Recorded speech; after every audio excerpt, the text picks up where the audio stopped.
Welcome, everybody. Welcome to House General and Housing. And it is still Wednesday, April 9th.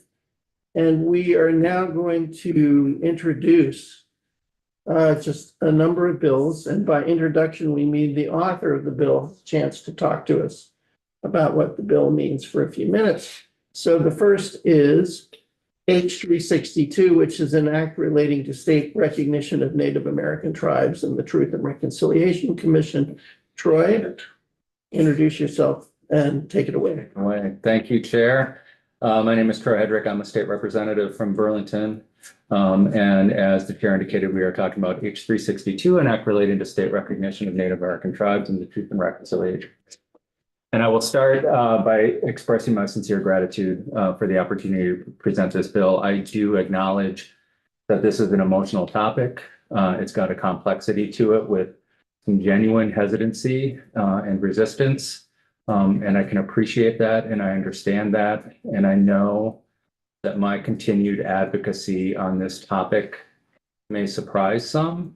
I know that my continued advocacy on this topic probably even disappoints some. And I just want to state that I am always open and willing to talk about that from a personal point of view, if anybody needs to do that.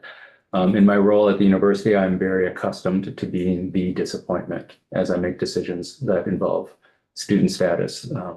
So please know that that offer exists to continue that conversation.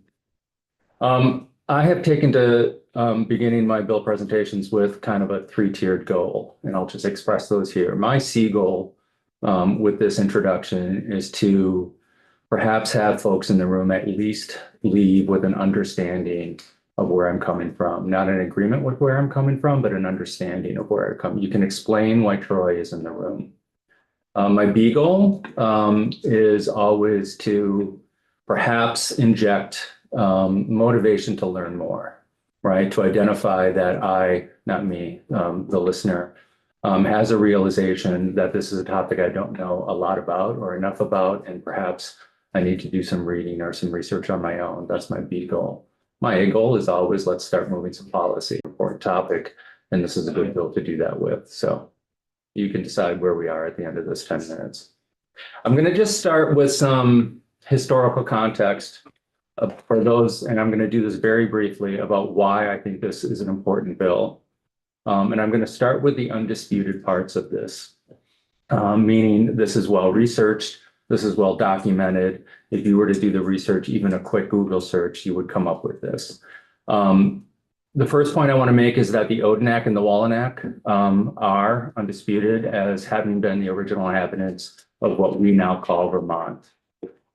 They were the keepers of this land, and they have since been moved through the act of colonization to where they reside now, north of the border that we created through the American Revolution with Canada. I am very deliberate. I am not talking about the Canadian Abenaki. I am talking about Odanak and Wallanack as the original inhabitants of this land.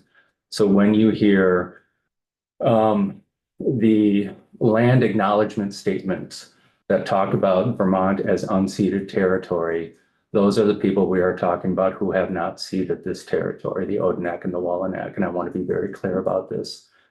Our colonization displaced those people, and they currently reside, as I said, north of the border that was created through that colonization. So they were forced from this land following the American Revolution. And what is not documented, so now I'm getting into what is disputed territory. There is no historical, genealogical, or cultural continuity of people who belong to the Odanak and the Wallanack living here since about 1800, following the American Revolution. There was a long period of time until about 1970 where nobody is documented as having been part of those populations and living in Vermont. There was cross-border activity, but no permanent historical or genealogical connection to those populations. And When we entered into the process by which the state decided to recognize folks with claim to those identities, primarily in 2011 and 2012, but the process began before that, we created harm. The state created harm. And this is undisputed, we excluded the ODNEC and the WALANAC from those conversations. And that's an important consideration and why I think this bill is an important thing to do, because we have harm that we have to repair that was caused by the state to the ODNEC and the WALANAC.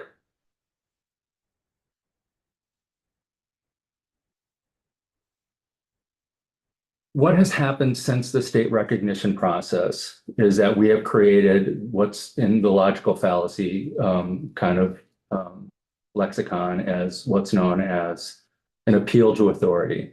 An appeal to authority is where that recognition becomes the basis by which further decisions are made.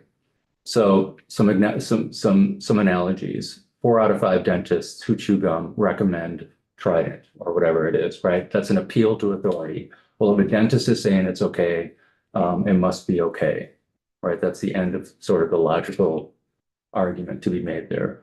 My mom says I would be a really good catch, right? That's an appeal to authority. My mom is the expert here, identifying me as a really good catch, so I must be a really good catch. Those are appeal to authority arguments. What has happened since state recognition, in addition to the perpetual harm that we're causing from the ODNEC and the WALANAC that we've excluded, is this appeal to authority, and we're seeing it in a few different ways. Self-identified Abenakis are using that recognition to now broaden their control of the narrative. We saw it happen very recently. There was a bill presented in New Hampshire state government that would have sought to include Vermont recognized tribes into their recognition process. That has since been defeated. We're seeing it with curriculum development, which I think is particularly dangerous, where a 7th generation is partnering with self-identified Abenaki tribes to actually create curriculum for Vermont schools. That to me is dangerous, to be creating curriculum that excludes ODNEC and WALANAC even further. So that appeal to authority is permeating in what I think are very dangerous ways. This bill, let me talk specifically about this bill. Actually, there's only one of the commissions that is mentioned in the title, the Truth and Reconciliation Commission. There are 2 commissions that are mentioned within this bill: the TRC, Truth and Reconciliation Commission, and the Vermont Commission on Native American Affairs, VCNAA. There is significant overlap right now in influence, and I think it's a conflict of interest influence between the VCNAA and the TRC. And I think that's concerning, and I think it should concern us as a state, the conflicts of interest that are rife within those commissions and overlapping into the TRC. And this compromises what I think is a really valuable goal that the TRC has, which is to facilitate critical restoration and a restorative process where harm has been caused. I think we are also very much so continuing the exclusion of the ODNEC and the WALANAC as part of those processes. So this bill seeks to try to correct that. What this bill does, it creates an independent oversight for transparent review of past recognition processes. It establishes clear boundaries to prevent those conflicts of interest that I talked about, so that folks who have this state identified recognition are not necessarily deciding on who else gets recognition when they sit on the panel. They're the gatekeepers. That's a really important part of this bill. It does mandate a third-party audit of the TRC to ensure accountability and transparency. It includes voices of the original keepers of this land, the ODNEC and the WALANAC. I think that's an absolutely critical missing component to these 2 commissions right now. They have been historically excluded and prevented from being part of this process. And it provides mechanisms for restorative justice to explicitly outreach to the ODNEC and the WALANAC. I think that's going to be critical in the following years that become very deliberate about that repair work. I want to be very clear about what this bill does not do. This bill does not immediately rescind any state recognition. It does not necessarily. I know people will probably feel attacked, but it doesn't intend to attack individual identities or intentions. It does not diminish or derail the reconciliation efforts or the charge of the TRC. It instead attempts to enhance legitimacy through transparency and added transparency. I have heard concerns presented to me that the state should not be involved in these sorts of definitions of identity. I will state that the state has already stepped into that arena. The state has very deliberately defined identity. And I think we have caused harm through that process. The initial involvement of that identity process deliberately excluded and ignored sovereign indigenous nations, the Odanak and the Wolanak. And I think that's a failure. True reconciliation always demands transparency, always involves integrity, and always involves inclusion. This bill offers a responsible path to insert those into a reconciliation process. Thank you. Are there questions of the commission? Of the commission, of the committee? Troy, 1,000 thank yous for coming and presenting the bill to us. My pleasure. Thank you for listening. Okay, take care. Thank you.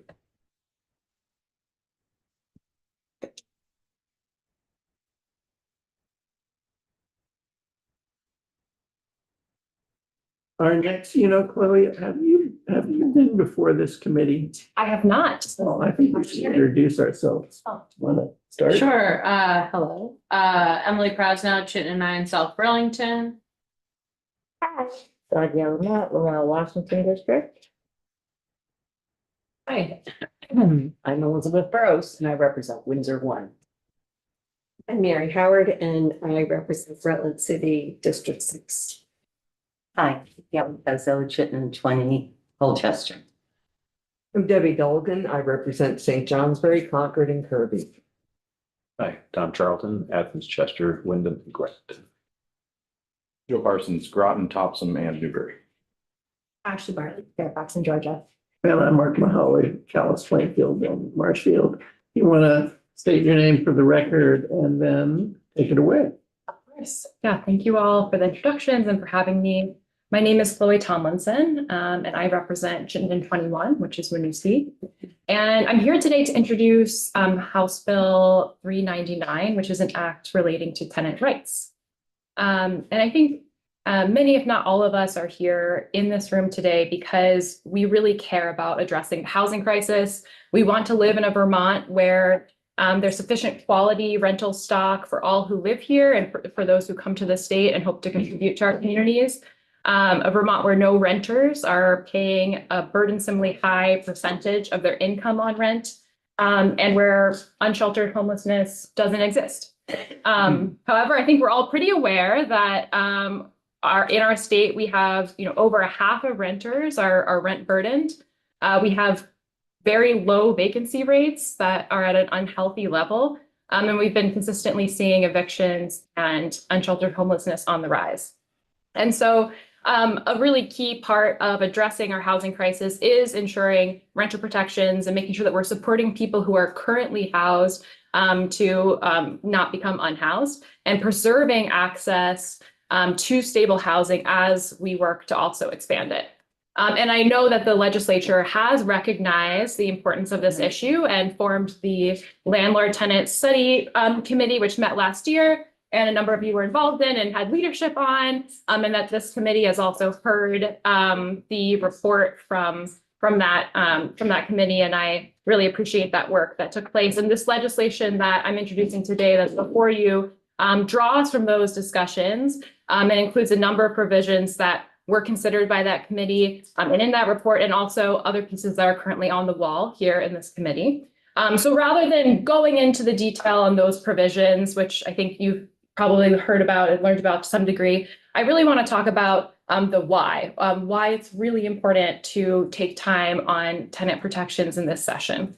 So I imagine that most folks are aware that interest and support for tenant protections is growing. In the recent years, we've seen 4 communities, Essex Town, Montpelier, Burlington, and Winooski pass charter changes to enact just cause eviction protections. So that means that more than 80,000 Vermonters are living in communities that have voted in support of these policies.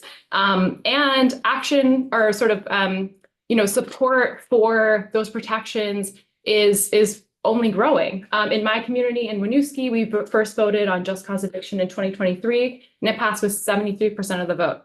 Yet we needed to re-vote on it because of some procedural errors that took place, and the vote was taken again at town meeting day in March this year. And that time, the provision got 79% of the vote. So that's a really clear mandate. So I do want to at least touch on sort of what is included in the bill. So I'll just speak briefly to the different sections that are in this omnibus bill. It includes requirements that certain rental agreements be in writing. So kind of moving towards standard rental agreements. It limits no cause evictions and annual rent increases. It creates a rental registry. It establishes an office of a tenant rights advocate, sort of building on a similar model to our Office of Healthcare Advocate. It provides right to counsel in eviction proceedings, which has been shown to speed up eviction court proceedings. It allows for expungement of certain eviction records that meet certain criteria, recognizing the really immense barriers that an eviction on your record creates to finding future stable housing. It also sets up a tenant or community first right to purchase, so allowing tenants the first opportunity to buy the home if it's a multi-unit dwelling that they live in if a landlord decides to sell. And it establishes a revolving loan fund to make those purchases financially feasible. And finally, it adds citizenship and immigration status to the existing discrimination prohibitions. That's something that I know this committee is also considering in H69 here too. So again, I know these policies, probably most, if not all, are familiar to you, but I really just want to urge the committee to hear the call that we're hearing from our communities and take action. Vermonters are really asking us to take real concrete steps to supporting renters, and this bill includes sort of a variety of ways to make forward progress in those areas. So thank you so much for taking the time to listen. Well, that was a quick and thorough and a model introduction. Did you hear that? Thank you, quicker.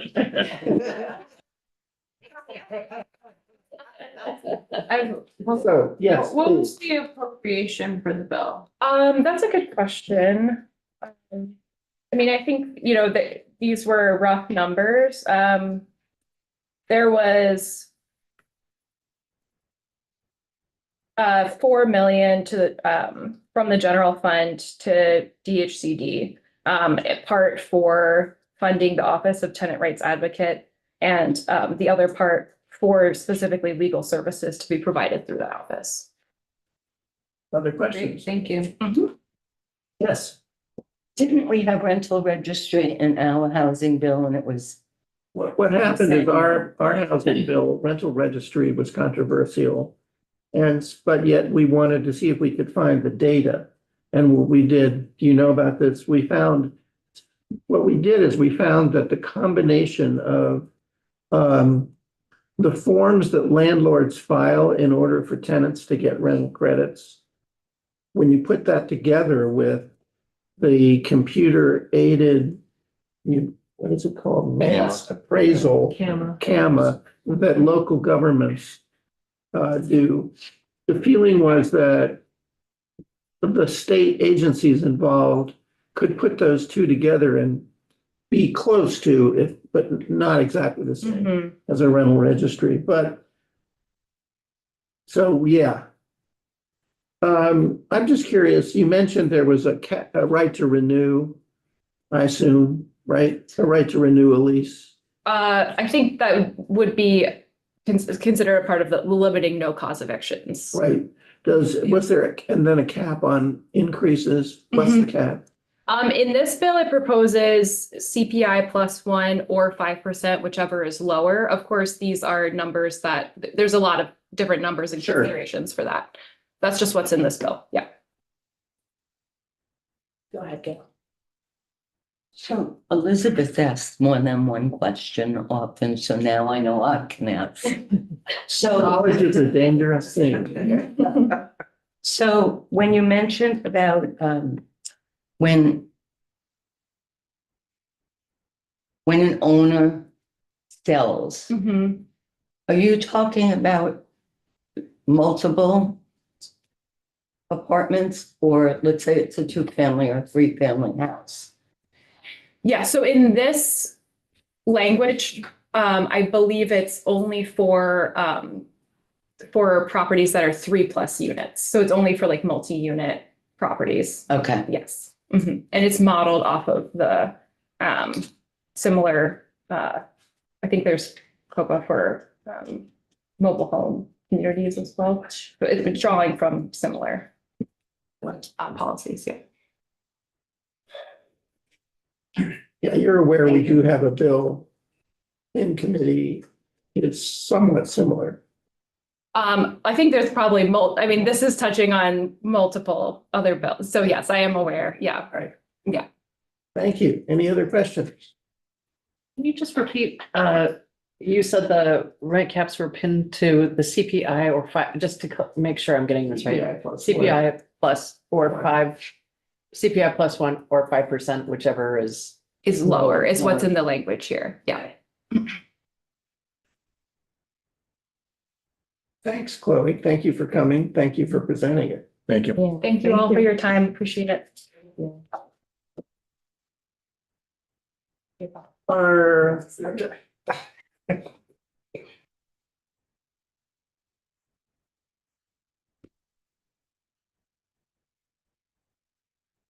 next bill is H 234, an act relating to determining the appropriateness of a collective bargaining unit for adjunct faculty. And we have with us Connor Casey for actually 2 bills.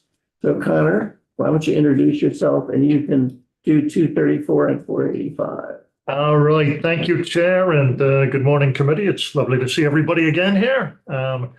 The Irish are not known for brevity if you've read James Joyce's Ulysses, but I will try to get you out to lunch as soon as possible here. So first bill up, it's a small but a very meaningful bill for the folks it impacts.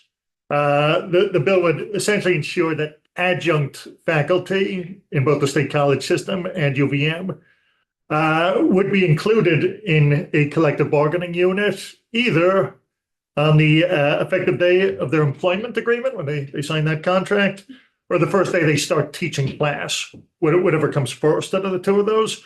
So it would amend SELRA, the State Employee Labor Relations Act. Why would we do this? Well, it would make sure that these folks are represented immediately when they're hired, not weeks or months later, which is the current practice here. It's going to promote fairness and stability. As you know, colleges everywhere really are leaning more and more on adjunct faculty, and that can be sort of a turbulent workforce here. So they have insecure short-term jobs sometimes, and this bill would provide that immediate union support here and really help stabilize the working conditions for a workforce that, again, we're increasingly relying on. So it closes a loophole right now and clarifies the law to prevent disputes. And right now, my understanding, it's been kind of a messy process, just determining exactly when folks do start here. And it'll align the labor law more closely to really just affect the realities of modern academic employment, which is changing all the time here. So I had a couple more notes of just what's happening on the ground now. Yeah, so like really what it means is people who only teach a class under the current bar are never part of the union.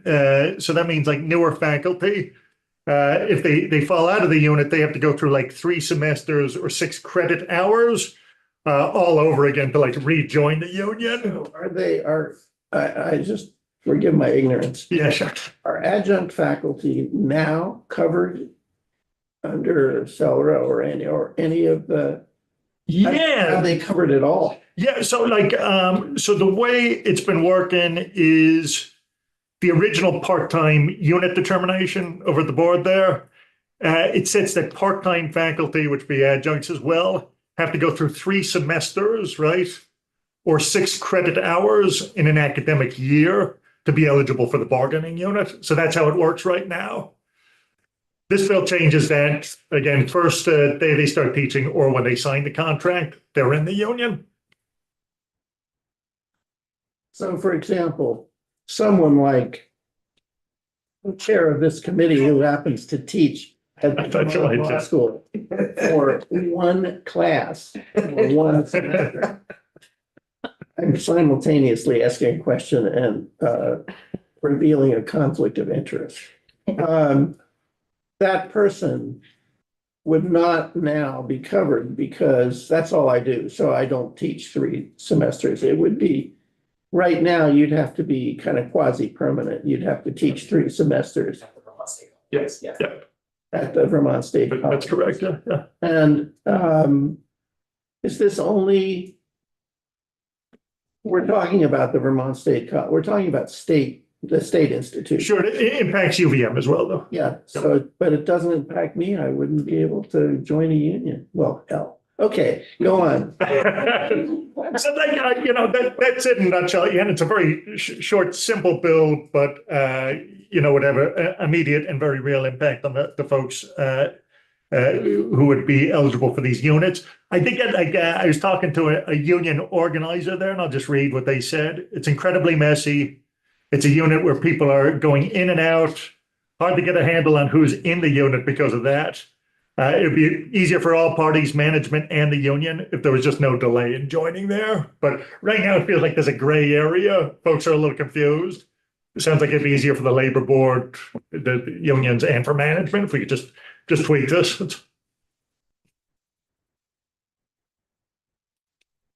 All right, any, before we proceed, any further or any questions of Connor on this bill?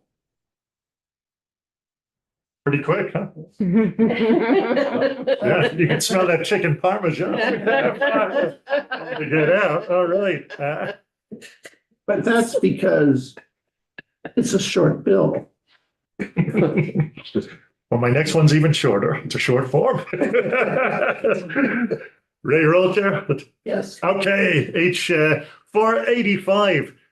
This bill is going to be very familiar in a sense to you because you've been dealing with a bill that's quite similar to it, with the bill that lets folks in the academic institutions strike if they're in the public sector. This bill is broader. This bill encompasses most state employees in the executive and judiciary branches who fall under those bargaining units right now. So it would be expansive, but it's not totally unique. We have several other states that give state employees the right to strike here. And again, like it would, you know, I sat in on some of your testimony, so it depends on what the contract says, you know, whether you have the right to strike or not. But we do see it goes through the same process, right? With the last best offer, you go through the mediation process. You know, you get to that last best offer, and sometimes it drags out, so there's not quite the incentive to settle the contracts here. Now, like you probably ask, like, okay, like some state employees provide really essential services that you can't go without. Other states would exempt certain classes of folks, like, you know, state police, or if you need to staff a prison or something on that. So if you do take testimony on the bill, that's probably some of the stuff you want to flesh out, but you wouldn't have to reinvent the wheel. Other states currently do this. I think Oregon's a pretty good model right now. And, you know, full confession, I was a VSEA organizer for quite a while. I've been a union organizer in a number of fields. The right to strike is not something that people are clamoring for. It really is that, you know, nobody wants to go out without a paycheck. Nobody wants to leave their clients like wanting. But it can be a good tool to expedite a process, bring folks to the table if they're at loggerheads here, and get the job done. Now, for state government, this would serve an important role too, because if these contracts drag out, right, we don't have a great sense of what it's going to be reflected in the appropriations bill. Better to get them sussed out on the early end, and then we know what we're paying for in the budget, rather than having to go through budget adjustments as contracts go through the long process. So again, very similar bill, short form, but another one I feel is worthy of your consideration. Do you happen to know whether we have the ability to grant any right to employees of the judiciary, which is a separate branch of government? I believe it. There's still state employees, we're not talking about, judges here necessarily or that type of thing, but, I represented folks in judiciary. It's a separate contract we negotiate.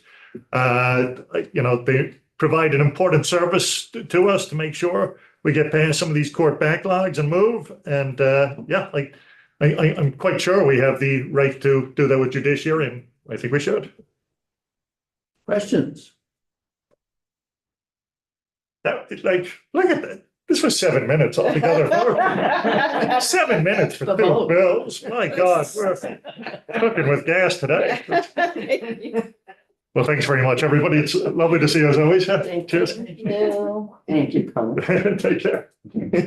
At this point, I just want to, yeah, Joe, yeah. Just being a labor bill, I'm just going back to our previous amendment, constitutional amendment. I'm just looking at them all through that lens now, would we even be able to do this I think in 3 years? right. Kind of thing. You look at it and you're like, interesting. I have similar reactions, but one of the things I think we really need to do. This is the right to strike, not Right, the right it's to the right organize. strike. It's not right to organize. Yes, I'll just bring up a point. Therefore, no law shall interfere with employees collectively bargaining with respect to hours, wages, and other terms and conditions of employment. So we couldn't pass a bill that interfered with their terms and conditions. well, one of the legal issues that was raised this morning is whether conceivably a court might include in the right to organize the right to strike. And I do think it's important. We're at the very end of the process of considering the whole question of what we're going to do with PR3. And I think that's fine, but I do think that it is before us. And so I think it behooves us to try to understand the implications of the act. I don't think we need to duplicate the extensive testimony that occurred before, but we will have witnesses that include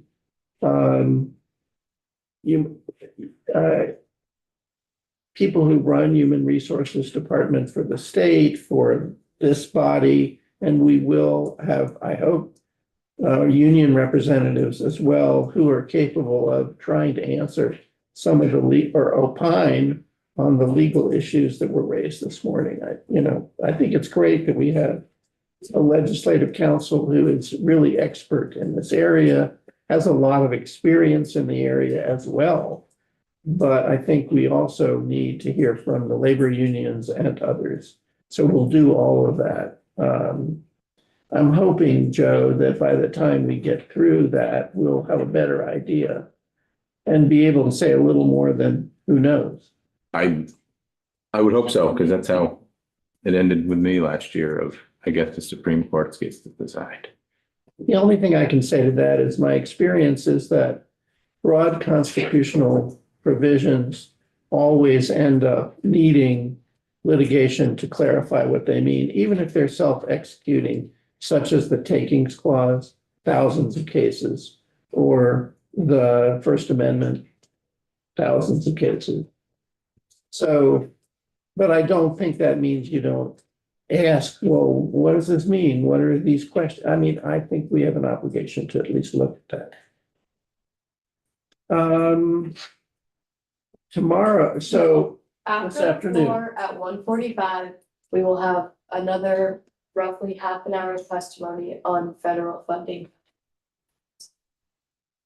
what we're doing, what we're struggling with committee and Magali is doing our very best. Whereas just a week or two ago, floor was extremely long. So when we had a floor at 1, it was just no sense in coming back.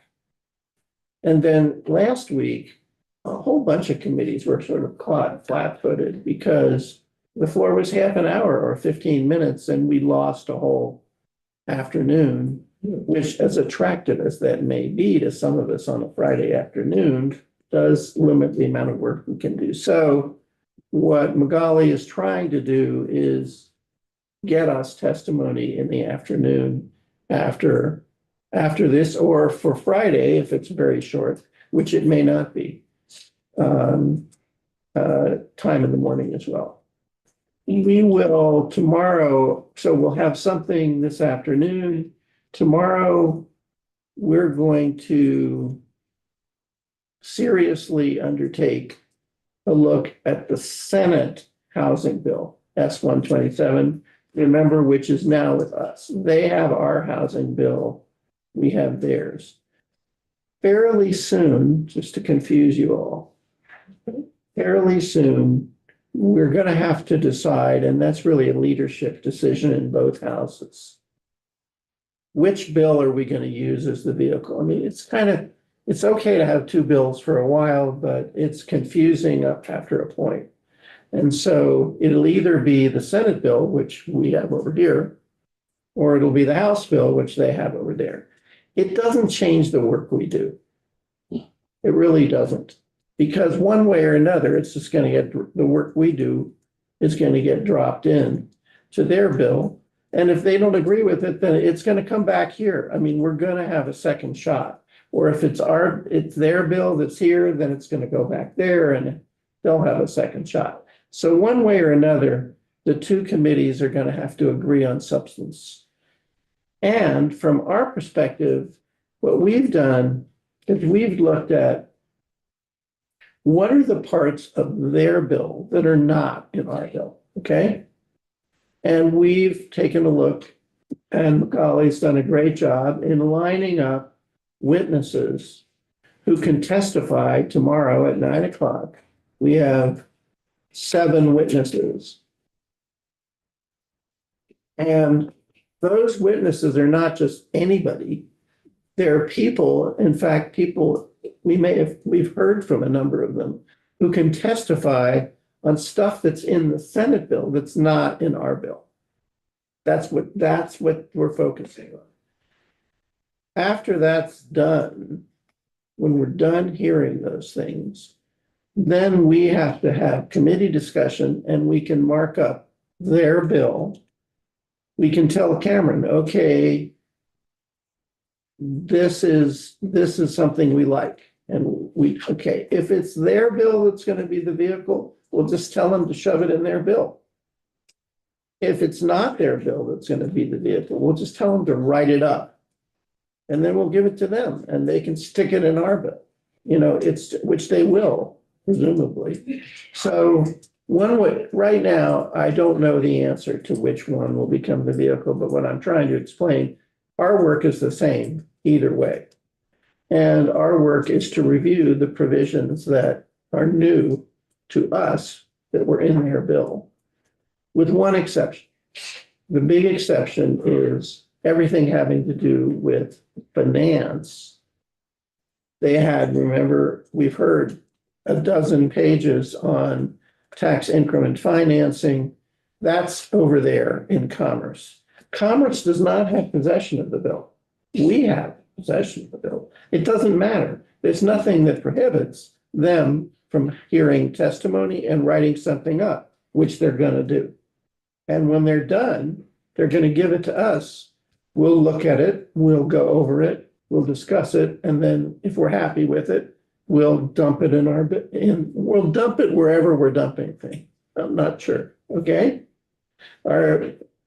to the new members particularly who are not used to this little dance. Am I clear? So our work is the same, and I just don't know what the vehicle is yet. Yes, Would it not a possibility for us to do the joint hearings again with Commerce on those aspects? So that we're hearing the same testimony that they're hearing, and then they can write their piece up, and then we can do our work based off of that, because we actually have testimony, not just what they are telling us. yes, that is possible. Chair Marcotte is not inclined to do all of it in a joint hearing. Right, right. But what we are doing is sending one member of our committee, who just might be our vice chair, over there to sit there when they do their hearings, just like, do you remember? Yeah. They had someone here listening. Yeah. And then we will be talking to each other. And the question, though, it's not a moot question, is when all of that's done and they're done, should we have them?